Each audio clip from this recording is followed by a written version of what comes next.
Hi, I'm Danny Lipford. And I'm Chelsea Lipford-Wolf. Thanks for watching this episode of Today's Homeowner here on YouTube. And don't forget to leave us a like and a comment. And be sure to share with a friend, subscribe, and hit the bell icon so you get notified of new videos. Thanks and enjoy the show.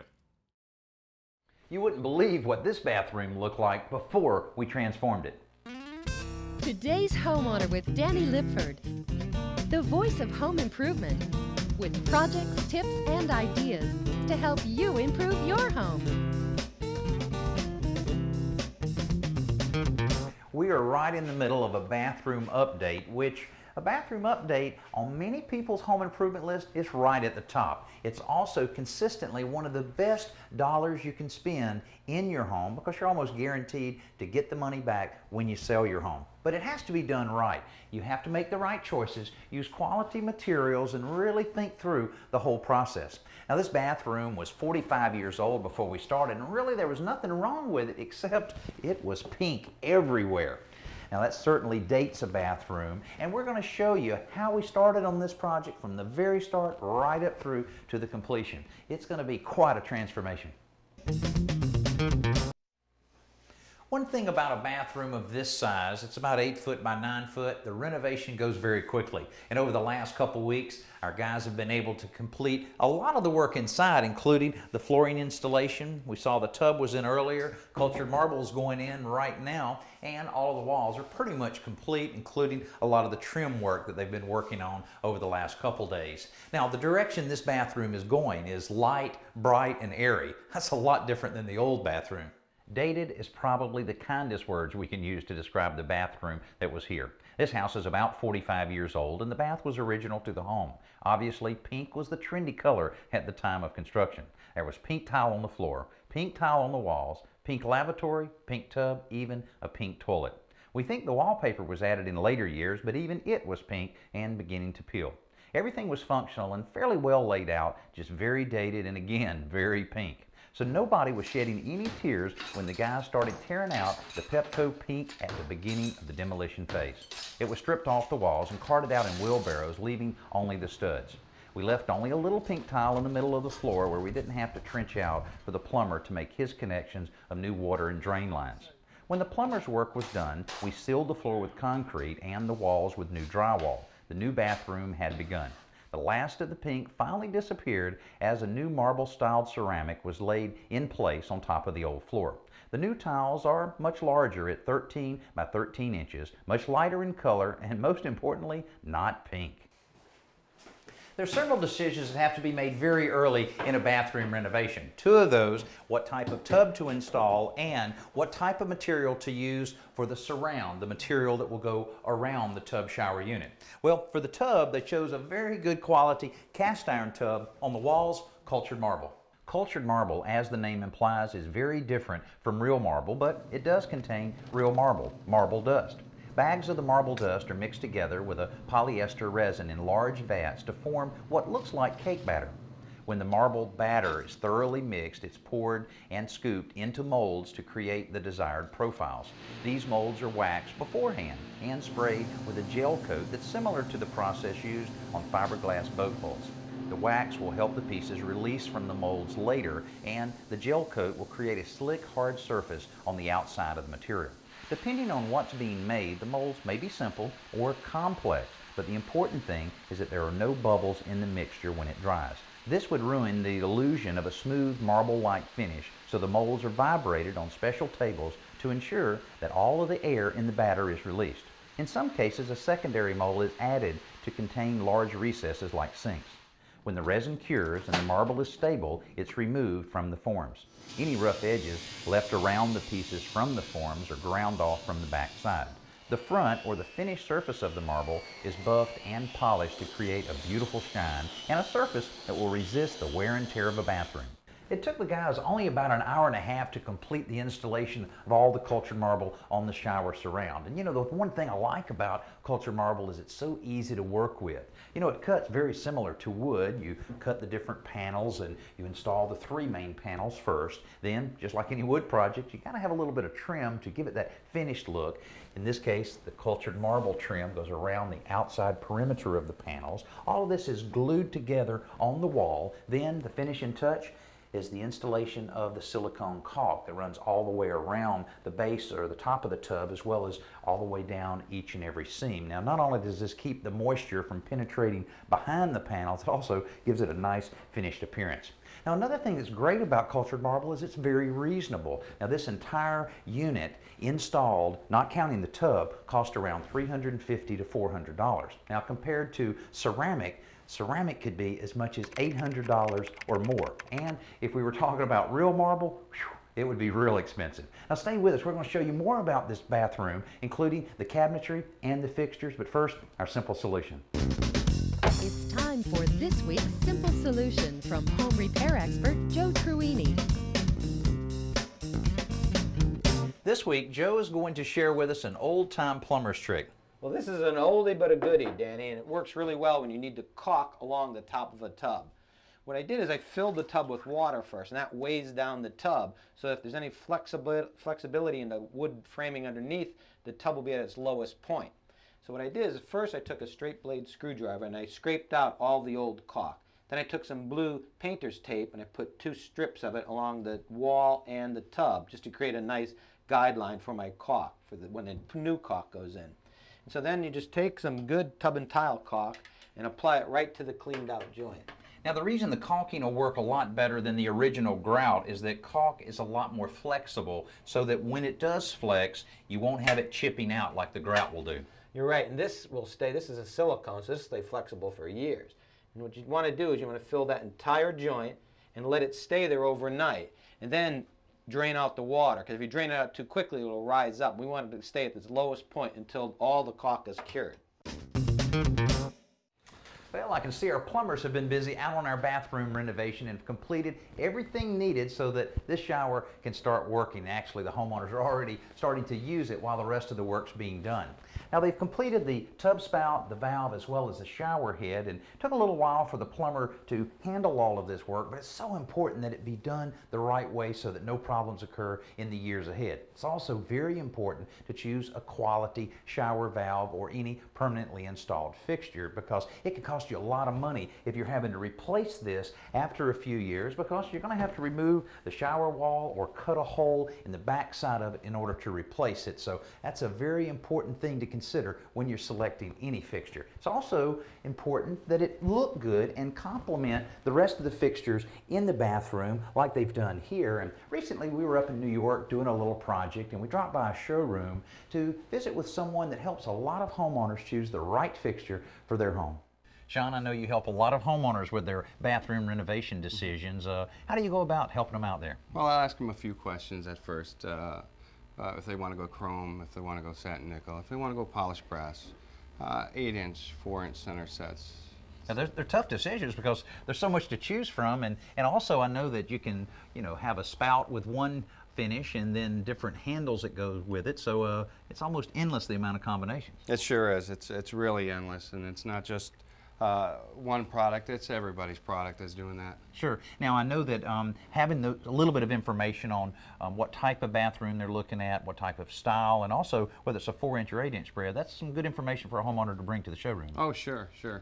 We'll ask them questions, what their taste is like, and we'll head them in the right direction. Okay. Now, trends. Everybody wants to know what others are doing in their bathrooms. What kind of trends are you seeing? I know finishes always dictate a trends, but are there other trends? Yeah, other trends are the suites, one-piece toilets, and the pedestal sinks, all matching. And then in the accessory lines, a lot of the faucets will offer accessories like the toilet paper holder, the towel ring, toothbrush holders. This has to make it a lot easier for a homeowner when they're making the decisions, because in years past you had to, you bought your faucet, you bought your, towel rod, you had to buy things different places and hoped that the finish really matches up. So that definitely helps out a lot in trying to make those decisions. But do you see, as far as other things like maybe shower heads, and I know we're building a lot of big showers. I guess you're seeing the same thing with a lot of the multi-head showers. I call them car washes. Yeah. It's fast growing. It's really fast growing. Everybody wants that spa experience in their home. Yes, they do. Yeah. Well, I appreciate a lot you spending some time with us, Sean, and this is a great looking showroom. You're welcome. Thank you. Sean's idea to have all of your fixtures and accessories throughout the bathroom match, very important to these homeowners. They were able to find a faucet, cabinet knobs, towel rod, light fixture, all that match both in the finish and in the overall style. A very traditional style that is perfect for this age house. Now, they were even able to find a doorknob that matches on this side so that everything looks good, and on the other side, a brass finish that matches all of the hardware in the adjacent hall. Now, these are things that take some time to match and really tie together very well, and you may consider using an interior decorator to go with you to look at some of the fixtures to kind of help you with that second opinion. Hey, this thing is really coming together, but you're about to see a dramatic change with the installation of Wallpaper right after our best new products. Let's join Danny at the Home Center to check out this week's best new product, brought to you by the Home Depot. This is a very unusual looking tool, and I can think of a number of different ways that this can help you around your home. It's a laser level, and laser levels have been around for a number of years, but the problem with most of the laser levels, there's no real good way of attaching it to the wall until now. Ryobi's created what they call air grip technology that creates a vacuum base out of the rubber base that's part of this unit. Now, the way it works, it's a battery operated motor. You turn it on and it pulls it right in to the wall on a fairly smooth surface. Then you can adjust your laser for either a vertical or horizontal use, and also has a number of levels on it here to keep it perfectly true. If you're installing ceramic tile, turn it straight down, adjust it to where it's a 90-degree right off the wall, and you're ready to go.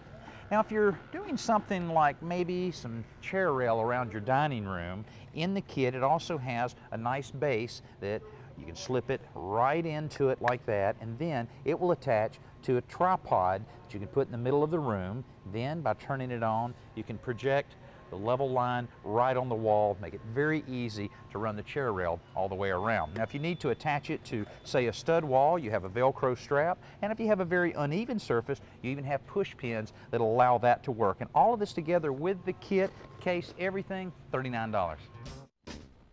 What a blast of color we have in this bathroom now that the wallpaper's all been completed. Now, the homeowners chose a paper that has a look that's really, really popular now. It's a simulated faux or decorative type finish on it. And of course, this can be done by faux finishing a wall, or you can put wallpaper up just like this. Either way, the cost is very close to the same.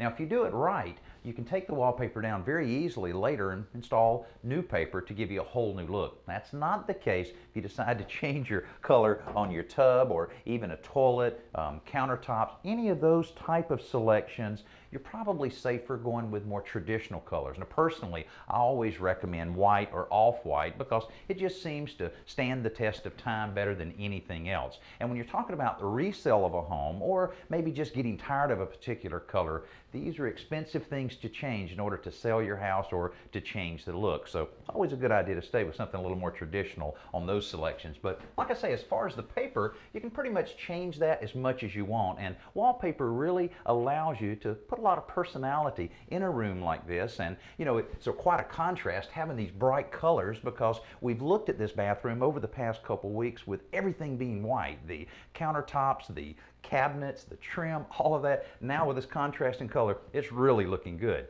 And yesterday we were able to talk with a professional who installed the wallpaper. Donald, the way you guys are going, this room will be completely wallpapered here very shortly. Yes, sir, absolutely. Now, how long does it usually take you on a bathroom like this? Normally we're looking at 2 to 3 hours to get it done from start to finish. Yeah, but that's because you've been doing this for about 100 years. Now, a homeowner would probably be wrestling with this for probably all day long. Absolutely. So I know you make it look a little easier in doing it, but I guess it's patience. You really got to be patient when you're dealing with wallpaper. Patience and a lot of tricks of the trade that you learn on the way. Sure. Now, as far as preparing the walls, whether you're doing it yourself or whether someone's hiring you to come out and install wallpaper, sizing those walls is real important, isn't it? Absolutely, because when you get ready to take the paper down, you don't want to tear it all to pieces trying to get it off and tear the sheetrock up. So either a good primer or good sizing. And we've all been there with struggling to try to get the paper off the wall. Mm-hmm. Okay, now what about measuring in terms of determining just what type of quantity of paper that you need? How many rolls? What do you suggest a homeowner do? Well, if they'll normally just take the length of the wall times the width of the wall and divide it by 25 without removing any of the stuff like your mirrors, your windows, what have you, you'll usually come out right on the money. Okay, and that's 25 square foot per single roll. That's correct. Always good to have a couple extra rolls though. Absolutely, because if you tear it on your way in, moving in, or even after you've been in the house, or you get one of your kids maybe to just give it a little thumbnail, right. You'll need something to patch with. Exactly. Now, seams on the paper, some paper you just can't hide the seams. Other papers with patterns and everything, you can hide them a little bit better again. Yeah, well, they've come a long ways with them, and you're right, dark colors is real hard to hide the seams, but now they have a gray backing that they do put on a lot of the papers that helps a lot, but it takes care of the white part of it. Now I've heard that the pre-pasted papers are convenient, but you still need to maybe add a little bit of extra paste to really ensure that it stays put, especially in a humid situation like a bathroom. We like to re-glue them because it does give it that extra adhere that you need in a bathroom. Okay, all right. Well, hey, I'm gonna let you get back to it. Thank you. If you've ever hung wallpaper yourself, you can appreciate the skill and patience it takes to do the kind of job that Donald's just completed here. I mean, all the cuts are so accurate along the backsplash, along the trim. Man, I can really appreciate that. I've tried wallpaper myself. I'm not sure it's cut out for me. Now, if you're thinking of installing some wallpaper yourself, consider going to one of the home centers that offers a wallpaper installation class. It'll make it a lot easier. Now, as I mentioned earlier in the show, the homeowner started using this bathroom as soon as the plumber completed the installation of all of the fixtures, and they've been in here for a while. Let me show you some of the cabinetry though, because it really turned out nice. One of the first things you notice on a cabinet like this, it's a little taller than most bathroom vanity cabinets, and a lot of people are going up to the 36-inch mark on the height of these cabinets to make it a little more comfortable when you're using the vanity, as well as it gives you a little extra storage space, and we all need that. You can see the drawers. You have one set of drawers on each side that kind of graduate from smaller all the way up to larger, and then on the underside of the sink, the cabinet maker did a really good thing here by putting some shelving on each side to fully utilize all the space that's available under the sink. And the lacquer white finish really blends in well with all the trim color that the painter painted. Now, another way of maximizing some space, storage space, is a little cabinet like this, a window seat cabinet. Now, a bathroom like this will also double as a dressing area, so homeowners plan on putting a little cushion here, perfect place for the kids to sit down and put on the shoes, and also a nice deep drawer for storage underneath. Another great way to pick up some storage, toilet topper cabinets. I'll tell you, so many times I've seen homeowners install toilet topper cabinets and really eliminate the need for a linen closet. Now this one's about 3 foot wide, 3.5 foot tall, and about 10 inches deep. Plenty of room for all types of linen storage and toilet paper and that kind of thing. Adjustable shelves also makes it a lot easier. Hey, we're just about complete with this bathroom, and what a before and after picture this bathroom is, and we'll look at that right after our Around the Yard. Let's head outside for Around the Yard with lawn and garden expert Tricia Craven-Worley. Tricia, I love the hanging baskets like this, but it seems kind of ironic to actually have to water it with this much rain. Oh yes, this rain is absolutely glorious. And plants like this begonia give such fabulous color to porches and patios. But they all need to be watered because they're under the eaves. I know I have a few ferns just like you have behind you there, and they just seem to need water all the time. Well, they all need water, and I could water this one, but you know, one of the biggest problems is plants that are hanging evaporate a lot because unlike the ones that are on a porch, all surfaces are exposed. Okay, well here, let me give you a hand on this. Well, before you do that, why don't you bring this down? I want to show you something. Okay, all right. You know, one of the problems, Danny, when you water a plant up high is you water all around, and sometimes the water gets all over the leaves and kind of gets off of the plant rather than getting into the roots. I see. So I've come up with this idea where you put a funnel into the plant, And this way, when we pour the water in, the water gets delivered directly to the roots where it really needs it. Now, does it affect the actual growth of the plant then, having that kind of embedded in there? Oh, well, it affects it in a really good way in Okay. that the roots get everything. But as far as the plant goes, certainly nothing's going to grow where the funnel is, but all around, and the plant's going to be really happy. Well, it looks like it's working great. One thing that is so neat about remodeling is seeing the end result. When we started on this bathroom, it had pink tile everywhere, and the tile up on the walls really made the room appear much smaller than it actually was. Now, with all the white cabinetry, the bright wallpaper, natural light coming in the window, and all the new lighting that's been installed, it's bright, airy, and pretty cheerful in here now. I hope you enjoyed seeing this renovation and seeing the difference a renovation like this can make, and hope we've been able to give you some ideas. I'm Danny Lipford. We'll see you next week.